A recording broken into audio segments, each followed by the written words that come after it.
yung ganito yung pormahan mo. Ganyan. Yan. Tapos may helmet. Tapos magbubook ka ng Grab. Alam na. Let's go. At eto na nga yung sinasabi ko mga idol. Sabi ko tingin lang hanggang mapunta ako dun sa may pinakadulo H2R Carbon mga idol. Napatingin ako sa malayo dahil napakalayo ng price 1.8. Kaya ito nagpapansin sa akin tong motor na to pang adventure.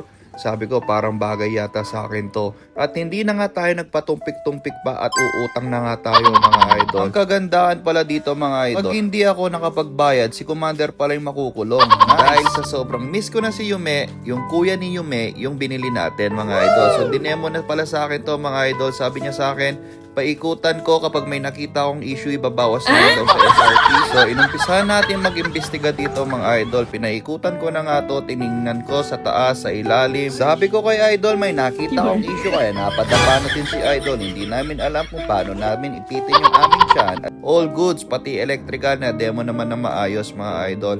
So, eto nga pala yung sabi niya, wag daw muna ako manggas dahil mahal yung gas. At napa-zoom tuloy si Mrs. dahil sa naging reaction ko mga idol. Maraming salamat pala sa BLC Cycle, Kawasaki Kappa Star. Tingnan nyo na lang yung susunod na kabanata mga idol.